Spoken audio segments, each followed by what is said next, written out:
Hello students, my self प्रीति बेरवा। आज coordination compounds का second lecture है। पिछले लेक्चर में मैंने आप लोगों को कोऑर्डिनेशन कंपाउंड्स क्या होते हैं, कोऑर्डिनेट बॉन्ड क्या होता है और कोऑर्डिनेशन कंपाउंड से जो रिलेटेड वनर थ्योरी थी उसके बारे में आप लोगों को बताया था। आज के लेक्चर में मैं आप लोगों को कोऑर्डिनेशन कंपाउंड्स या कोऑर्डिनेशन केमिस्ट्री में जो भी टर्म्स यूज में ली जाती है उसके बारे में बताऊंगी।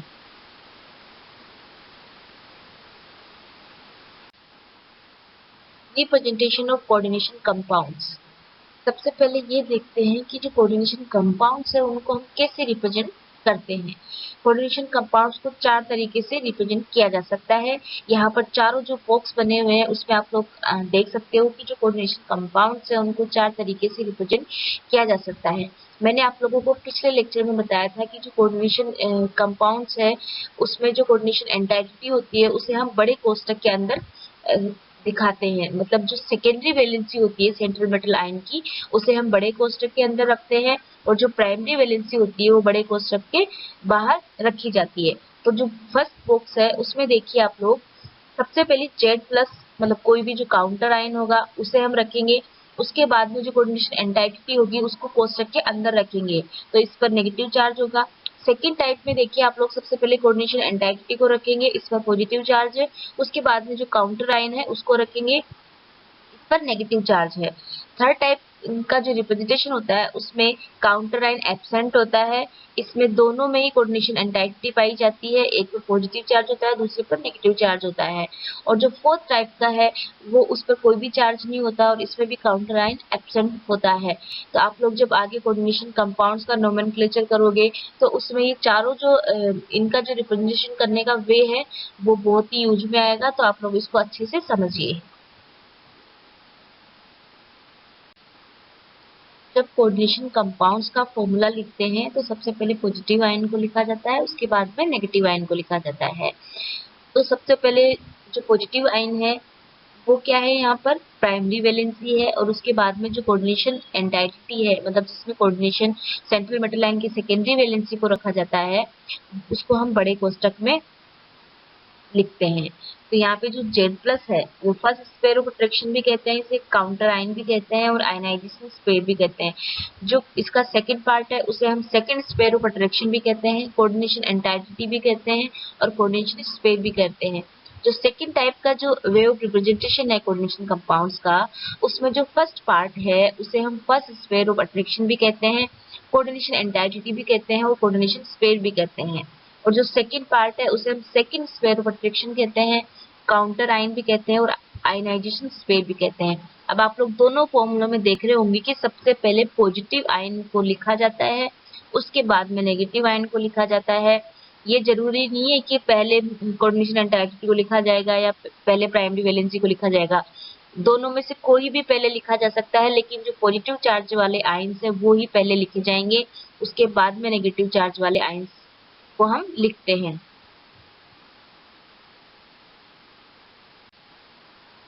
अब हम ये देखते हैं कि जो कोऑर्डिनेशन केमिस्ट्री है उसमें कौन कौन सी इंपॉर्टेंट टर्म्स यूज में ली जाती है। फर्स्ट जो टर्म यूज में ली जाती है वो कोऑर्डिनेशन एंटाइटी।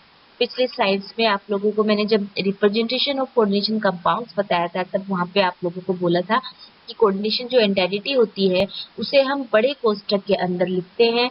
कोऑर्डिनेशन एंटाइटी में सेंट्रल मेटल आयन होती है जो डिफरेंट मॉलिक्यूल्स या आयन्स या न्यूट्रल मॉलिक्यूल्स के साथ कोऑर्डिनेशन बॉन्ड के थ्रू बॉन्डेड होती है। मतलब सेंट्रल मेटल आयन और जो सेकेंडरी वैलेंसीज होती है उसे हम बड़े कोष्टक के अंदर रखते हैं और उसे हम क्या बोलते हैं, कोऑर्डिनेशन एंटाइटी। यहाँ पर जो फॉर्मूला दिया गया है उसमें आप लोग देखिए, बड़े कोष्टक के अंदर कैपिटल M, कैपिटल L और स्मॉल n, फिर उसके ऊपर चार्ज है, पॉजिटिव भी हो सकता है, नेगेटिव भी हो सकता है और न्यूट्रल भी हो सकता है। तो यहाँ पर कैपिटल M क्या शो कर रहा है, central metal ion. Capital L क्या शो कर रहा है, लिगेंड्स। और स्मॉल n क्या शो कर रहा है, नंबर ऑफ लिगेंड्स। मतलब जो सेंट्रल मेटल आयन है वो कितने लिगेंड से बॉन्डेड है थ्रू कोऑर्डिनेट बॉन्ड। जो सेंट्रल मेटल आयन होती है वो ऑलवेज लेविस एसिड होती है। लेविस एसिड क्या होते हैं, जो इलेक्ट्रॉन पेयर एक्सेप्ट करते हैं। और जो किससे एक्सेप्ट करेंगे इलेक्ट्रॉन पेयर, जो डोनर एटम है। कौन है यहाँ पर डोनर एटम, लिगेंड्स। तो जो सेंट्रल मेटल आयन होती है वो ऑलवेज लुईस एसिड होती है, और जो कैपिटल एल या लिगेंड है वो ऑलवेज लुईस बेस होती है, क्योंकि ये अपने electron pair central metal ion को डोनेट करती है। यहाँ पर जो स्मॉल एन है उसका क्या मतलब है, नंबर ऑफ लिगेंड्स, मतलब सेंट्रल मेटल आयन कितने लिगेंड के साथ कोऑर्डिनेशन बॉन्ड से बॉन्डेड है, या इसे कोऑर्डिनेशन नंबर भी बोलते हैं अपन, और इसे नंबर ऑफ सेकेंडरी वैलेंसी भी बोलते हैं। इसका आप एक एग्जांपल देखिए नीचे, एक कॉम्प्लेक्स है कोबाल्ट ट्राइक्लोराइड अमोनिया का होल साइज। तो इसमें जो कोबाल्ट है वो क्या है, सेंट्रल मेटल आयन है, और इस लिगेंड्स कौन कौन सी है इसमें, फ्लोराइड लिगेंड और अमोनिया लिगेंड। तो दोनों की जो नंबर ऑफ टोटल लिगेंड कितनी है, 6। ऐसे ही सेकेंड वाला कॉम्प्लेक्स देखिए, आयरन Cn का होल 6 और ऊपर 4- चार्ज है। तो यहाँ पर सेंट्रल मेटल आयन कौन है, आयरन। यहाँ पर लिगेंड कौन है, Cn। यहाँ पर स्मॉल n की वैल्यू क्या है, 6, और यहाँ पर ऊपर जो चार्ज है वो क्या है, -4। तो कोऑर्डिनेशन जो एंटायरिटी होती है वो बहुत ही इंपॉर्टेंट रोल प्ले करती है कोऑर्डिनेशन कंपाउंड्स में, और ये बहुत इंपॉर्टेंट पार्ट होता है किसी भी कोऑर्डिनेशन कंपाउंड का।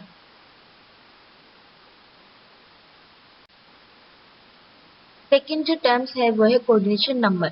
मैंने आप लोगों को जब पिछले लेक्चर में वनर थ्योरी बताई थी तब बताया था कि सेंट्रल एटम की जो सेकेंडरी वैलेंसीज होती है वो कोऑर्डिनेशन नंबर को बताती है, जबकि प्राइमरी वैलेंसी जो होती है वो ऑक्सीकरण अवस्था को बताती है। तो कोऑर्डिनेशन नंबर किसकी प्रॉपर्टी हुई, सेंट्रल एटम की। कोऑर्डिनेशन नंबर क्या हुआ, जो सेंट्रल एटम है वो कितने कोऑर्डिनेशन बॉन्ड के थ्रू डोनर एटम के साथ बंधा हुआ है, उसकी संख्या को हम क्या बोलते हैं, कोऑर्डिनेशन नंबर। जब कोऑर्डिनेशन नंबर की हम कैलकुलेशन करते हैं तो ओनली सिग्मा बॉन्ड को ही कंसीडर किया जाता है, मतलब सिग्मा बॉन्ड के थ्रू बॉन्डेड हो उसे ही कंसीडर किया जाता है। कुछ लिगेंड्स जो होती है वो सेंट्रल एटम के साथ पाई बॉन्ड के थ्रू भी बॉन्डेड होती है। तो जब हम कोऑर्डिनेशन नंबर की कैलकुलेशन करेंगे तो पाई बॉन्ड को हम कोऑर्डिनेशन नंबर की कैलकुलेशन में कंसीडर नहीं करेंगे। यहाँ पर कुछ लिगेंड्स के एग्जांपल दिए गए हैं, जैसे CO, NO+, NO-, CN-, CH2 double bond CH2N2। ये कुछ लिगेंड्स है जो सेंट्रल एटम के साथ पाई बॉन्ड में भी इन्वॉल्व होती है या पाई बॉन्ड के थ्रू भी बॉन्डेड होती है। तो जब हम कोऑर्डिनेशन नंबर की कैलकुलेशन करेंगे तो पाई बॉन्ड को कंसीडर नहीं करेंगे। नीचे कुछ 3 एग्जाम्पल दिए गए हैं जिसको आप देखकर आसानी से समझ सकते हो कि कोऑर्डिनेशन नंबर की कैलकुलेशन कैसे करते हैं। फर्स्ट कॉम्प्लेक्स देखिए, क्रोमियम अमोनिया का होल 6 3+। मैंने आप लोगों को बताया था कि जो कोऑर्डिनेशन नंबर होता है वो सेंट्रल एटम की सेकेंडरी वैलेंसी के द्वारा शो किया जाता है, और जो सेकेंडरी वैलेंसी होती है वो बड़े कोष्ठक के अंदर लिखी जाती है। तो आप लोग जो बड़े कोष्ठक में जितने central atom, chromium central atom है, उसके अलावा कितने मॉलिक्यूल्स प्रेजेंट है, जैसे अमोनिया है तो अमोनिया की संख्या कितनी है, 6। तो वो क्या हो गया, क्रोमियम का क्या हो गया, कोऑर्डिनेशन नंबर। वैसे सेकेंड एग्जाम्पल में देखिए, आयरन जो है वो 5 कोबाल्ट 5 कार्बोनिल ग्रुप से जुड़ा हुआ है, तो कोऑर्डिनेशन नंबर कितना हो गया, 5। इसी प्रकार नीचे थर्ड एग्जांपल में देखिए, जो कोबाल्ट है वो 4 क्लोराइड से कोऑर्डिनेशन बॉन्ड के थ्रू जुड़ा हुआ है, तो इसका जो कोऑर्डिनेशन नंबर कितना हो गया, 4 हो गया। तो आप लोग जब भी कोऑर्डिनेशन नंबर की कैलकुलेशन करो तो जो बड़े कोष्ठक के अंदर जो सेकेंडरी वैलेंसीज प्रेजेंट है उन्हें ही आप लोग काउंट करना, बाहर जो काउंटर आयंस है उन्हें हम कोऑर्डिनेशन नंबर में की कैलकुलेशन में ऐड नहीं करते। जो थर्ड टर्म्स यूज में ली जाती है कोऑर्डिनेशन कंपाउंड्स में वो है सेंट्रल एटम। मैंने आप लोगों को पिछले स्लाइड्स में बताया था कि जो कोऑर्डिनेशन एंटाइटी होती है उसमें सेंट्रल एटम को रखा जाता है। सेंट्रल एटम जो होती है वो लिविस एसिड के रूप में एक्ट करती है, क्योंकि ये डोनर एटम से इलेक्ट्रॉन पेयर को एक्सेप्ट करती है। यहाँ पर एक एग्जांपल दिया गया है, कोबाल्ट अमोनिया का होल 6+3। तो यहाँ पर जो कोबाल्ट है वो सेंट्रल एटम है जो 6NH3 मॉलिक्यूल के साथ कोऑर्डिनेट बॉन्ड के थ्रू बॉन्डेड है। मोस्ट ऑफ जो कॉम्प्लेक्स होते हैं उनमें जो सेंट्रल एटम होता है वो ट्रांजिशन एलिमेंट्स ही होता है। जब मैंने आप लोगों को ट्रांजिशन एलिमेंट्स पढ़ाया था तब बताया था कि जो ट्रांजिशन एलिमेंट्स है उनकी कैरेक्टरिस्टिक प्रॉपर्टी ये होती है कि ये कॉम्प्लेक्स फॉर्मेशन में हिस्सा लेते हैं। क्यों लेते हैं, क्योंकि इनमें अनपेयर्ड इलेक्ट्रॉन्स पाए जाते हैं या वैकेंट डी ऑर्बिटल्स पाए जाते हैं, इसके कारण ये जो लिगेंड्स होती है उससे आसानी से इलेक्ट्रॉन पेयर एक्सेप्ट कर लेते हैं। तो इस कारण जो अधिकतर कॉम्प्लेक्सेस है उनमें सेंट्रल एटम कौन है? Transition elements. जो फोर्थ टर्म यूज में ली जाती है वो है लिगेंड्स। लिगेंड क्या होती है? लिगेंड वह न्यूट्रल मॉलिक्यूल या आयंस है जो सेंट्रल मेटल के साथ जो सेकेंडरी वैलेंसी के थ्रू बॉन्डेड होता है। लिगेंड जो होता है वो मोस्ट ऑफ केसेस में लिविस बेस के रूप में एक्ट करता है क्योंकि ये अपने इलेक्ट्रॉन पेयर सेंट्रल एटम को डोनेट करता है। यहाँ पर जो एग्जांपल दिया गया है कॉपर वाला कॉम्प्लेक्स देखिए आप लोग, कॉपर अमोनिया का होल 4+2। यहाँ पर जो कॉपर है वो 4 अमोनिया मोलिक्यूल के साथ कोऑर्डिनेशन बॉन्ड के थ्रू बॉन्डेड है। तो यहाँ पर लिगेंड कौन हुआ? अमोनिया, और ये न्यूट्रल मॉलिक्यूल है।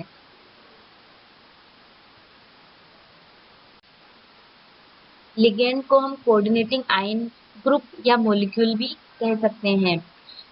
सेंट्रल एटम या सेंट्रल मेटल आयन कितने नंबर ऑफ लिगेंड के साथ कोऑर्डिनेट बॉन्ड के थ्रू बॉन्डेड है उसकी संख्या को हम क्या बोलते हैं? Coordination number. जो लिगेंड होती है वो एनाइन भी हो सकती है, केटाइन भी हो सकती है और कोई भी न्यूट्रल मॉलिक्यूल हो सकता है। लिगेंड जो होती है वो लिविस बेस के रूप में एक्ट करती है और जो सेंट्रल मेटल है वो लिविस एसिड के रूप में एक्ट करती है। लिगेंड और मेटल के बीच की जो बॉन्डिंग है वो कोवलेंट बॉन्ड से आयनिक बॉन्ड की तरफ वरी करती है। मोस्ट ऑफ केसेस में जो कोऑर्डिनेशन नंबर होता है वो 2, 4 या 6 होता है। लिगेंड्स का जो क्लासिफिकेशन है वो उसमें प्रेजेंट डोनर एटम या कितनी डोनर साइट प्रेजेंट है उसके आधार पर किया जाता है। तो जो फर्स्ट टाइप की लिगेंड है वो है मोनोडेंटेड लिगेंड। इस टाइप की लिगेंड में only one donor atom present होता है या वन डोनर साइट प्रेजेंट होती है जो सेंट्रल मेटल आयन के साथ कोऑर्डिनेट बॉन्ड के थ्रू बॉन्डेड होती है।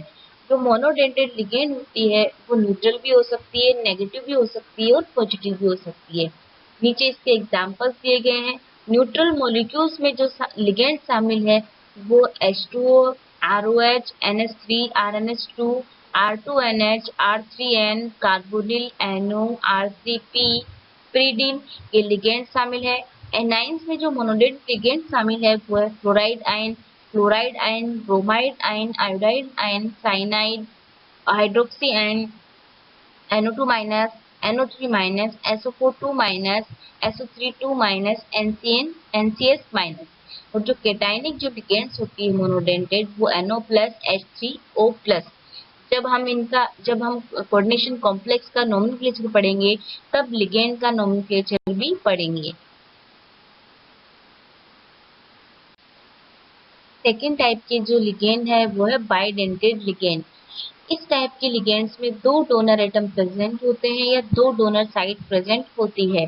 नीचे एग्जांपल्स दिए गए हैं। जो फर्स्ट एग्जांपल है वो इथाइलिन डाइमीन। इसमें दोनों नाइट्रोजन एटम डोनर एटम के रूप में एक्ट करते हैं। जो सेकंड एग्जांपल है एसिटाइल एसीटोनेट आयन, इसमें भी जो दोनों ऑक्सीजन एटम है वो डोनर एटम के रूप में एक्ट करते हैं और दोनों ही oxygen atom central metal ion के साथ कोऑर्डिनेट बॉन्ड बनाते हैं। उसी प्रकार जो थर्ड टाइप का एग्जांपल है ऑक्सीलेट आयन, इसमें भी दोनों जो O- जो ऑक्सीजन एटम्स है वो सेंट्रल एटम के साथ कोऑर्डिनेट बॉन्ड बनाते हैं और दोनों as a donor atom use में लिए जाते हैं। जो थर्ड टाइप की लिगेंड होती है वह ट्राइडेंटेड लिगेंड या पॉलीडेंटेड लिगेंड। जिस भी लिगेंड में 3 डोनर एटम प्रेजेंट है तो उन्हें हम ट्राइडेंटेड लिगेंड बोलते हैं। अगर किसी लिगेंड में 4 डोनर एटम प्रेजेंट है तो उसे हम टेट्राडेंटेड लिगेंड कहते हैं। अगर किसी लिगेंड में 5 डोनर एटम प्रेजेंट है तो उसे हम पेंटाडेंटेड लिगेंड बोलते हैं। और अगर किसी डोनर एटम में किसी लिगेंड में 6 डोनर एटम प्रेजेंट है तो उसे हम हेक्साडेंटेड लिगेंड कहते हैं। जिस भी लिगेंड में 2 से ज्यादा अधिक डोनर एटम प्रेजेंट है तो उन्हें हम पॉलीडेंटेड लिगेंड कहते हैं। इनके एग्जांपल्स दिए गए हैं नीचे। फर्स्ट जो एग्जांपल है वो है डाई इथाइलिन ट्राइएमिन। इस एग्जांपल में जो तीनों नाइट्रोजन एटम है वो डोनर एटम के रूप में यूज में लिए जाते हैं। तो इस टाइप के लिगेंड को क्या बोलते हैं? हम ट्राइडेंटेड लिगेंड। जो सेकंड एग्जांपल है ट्राई इथाइलिन टेट्राएमिन, इसमें जो चारों नाइट्रोजन एटम है वो डोनर एटम के रूप में यूज में लिए जाते हैं। तो इसमें कितने डोनर साइड प्रेजेंट हुई? 4। तो इस टाइप की लिगेंड को हम क्या बोलते हैं? Tetradentate ligand. जो थर्ड एग्जाम्पल है इथाइलिन डाइअमीन टेट्रा एसिडेट, जिसे शॉर्ट फॉर्म में हम EDTA भी कहते हैं। इसमें 6 डोनर साइड प्रेजेंट होती है। 4 डोनर साइड तो वो जिस ऑक्सीजन पर नेगेटिव चार्ज है तो वो डोनर एटम के यूज में लिए जाएंगे, और जो 2 नाइट्रोजन एटम है बीच में वो भी डोनर एटम के रूप में एक्ट करते हैं। तो जो EDTA है उसमें 6 डोनर साइड प्रेजेंट है। मतलब जब ये कोऑर्डिनेट बॉन्ड बनाएगा सेंट्रल मेटल आयन के साथ तो 6 पॉइंट से अटैच होगा। तो इस टाइप की लिगेंड को हेक्साडेंटेड लिगेंड कहते हैं। फोर्थ टाइप की जो लिगेंड्स होती है वो एम्बिडेंटेड लिगेंड या दोहरे दंतुक लिगेंड। इस टाइप की लिगेंड में एक से अधिक डोनर एटम प्रेजेंट होते हैं, और ये लिगेंड सिचुएशन के अकॉर्डिंग अपने डोनर एटम में से किसी भी डोनर एटम का सेंट्रल मेटल आयन के साथ कोऑर्डिनेशन बॉन्ड बनाने में यूज में ले सकती है। फॉर एग्जांपल थायोसाइनेट आयन में 2 डोनर एटम प्रेजेंट होते हैं, नाइट्रोजन और सल्फर एटम। जब ये सेंट्रल मेटल आयन के साथ अगर नाइट्रोजन के थ्रू कोऑर्डिनेशन बॉन्ड बनाती है तो आइसोसाइनेट कॉम्प्लेक्स का फॉर्मेशन होगा, और अगर सल्फर एटम के थ्रू बॉन्ड बनाती है तो थायोसाइनेट कॉम्प्लेक्स का फॉर्मेशन होगा। उसी प्रकार जो नाइट्रेट आयन है उसमें भी 2 डोनर एटम प्रेजेंट होते हैं, नाइट्रोजन और ऑक्सीजन। अगर ये लिगेंड नाइट्रोजन एटम के साथ कोऑर्डिनेशन बॉन्ड बनाएगा सेंट्रल मेटल आयन के साथ तो नाइट्रो कॉम्प्लेक्स का फॉर्मेशन होगा, और अगर ऑक्सीजन के साथ बनाएगा तो नाइट्राइटो कॉम्प्लेक्स का फॉर्मेशन होगा। उसी प्रकार जो CN- लिगेंड है उसमें भी 2 डोनर एटम प्रेजेंट होते हैं, नाइट्रोजन और कार्बन एटम। जो फिफ्थ टाइप की लिगेंड्स होती है वो है ब्रिजिंग लिगेंड। इस टाइप की लिगेंड में जो लिगेंड होती है वो 2 मेटल आयन के साथ बॉन्ड बनाती है। नीचे जो डायग्राम दिया गया है उसको देखिए। 2 मेटल आयन के साथ एक लिगेंड एज ए ब्रिज के रूप में काम कर रही है, तो इस टाइप की लिगेंड्स को हम क्या बोलते हैं? Bridging ligand. इस टाइप की लिगेंड्स के एग्जाम्पल कौन कौन से हैं? OH-, NC-, carbonyl, NH2-, H- और फ्लोराइड। इस टाइप की जो लिगेंड होती है वो ब्रिजिंग लिगेंड के रूप में एक्ट करती है, मतलब एक साथ 2 मेटल के साथ बॉन्ड बनाती है।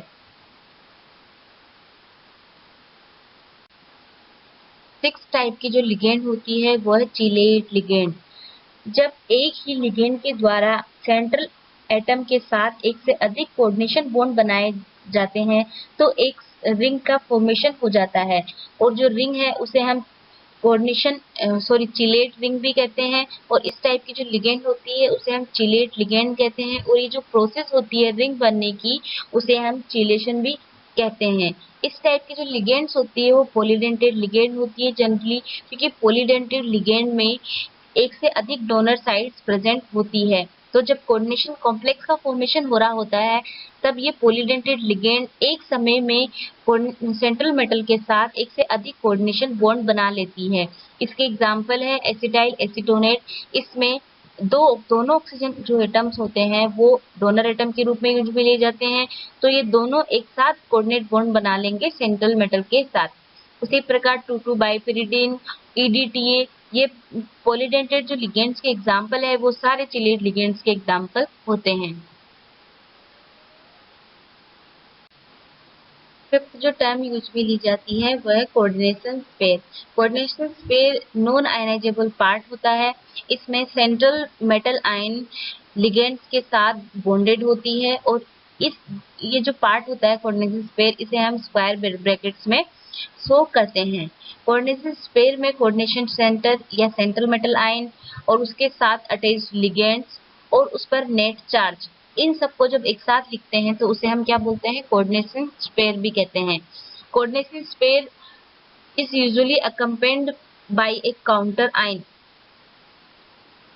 That attach to charge coordination complex. यहाँ पर नीचे एग्जांपल दिया गया है CONH3 का होल 6Cl3। सिक्स जो टर्म यूज में ली जाती है वह है कोऑर्डिनेशन पॉलीहेड्रा। ये जो कोऑर्डिनेशन पॉलीहेड्रा होता है वो लिगेंड के डोनर एटम का 3D अरेंजमेंट होता है जो सेंट्रल मेटल के चारों ओर पाया जाता है। कोऑर्डिनेशन पॉलीहेड्रा के थ्रू किसी भी कॉम्प्लेक्स की हम स्ट्रक्चर या उसकी ज्योमेट्री का पता कर सकते हैं, और जो कोऑर्डिनेशन पॉलीहेड्रा होता है वो किसी भी कोऑर्डिनेशन कॉम्प्लेक्स के कोऑर्डिनेशन नंबर पर डिपेंड करता है। मैंने आप लोगों को पिछले लेक्चर में बताया था कि अगर कोऑर्डिनेशन नंबर 3 होगा तो उस कॉम्प्लेक्स की ज्योमेट्री कैसी होगी, ट्राइगोनल प्लेनर।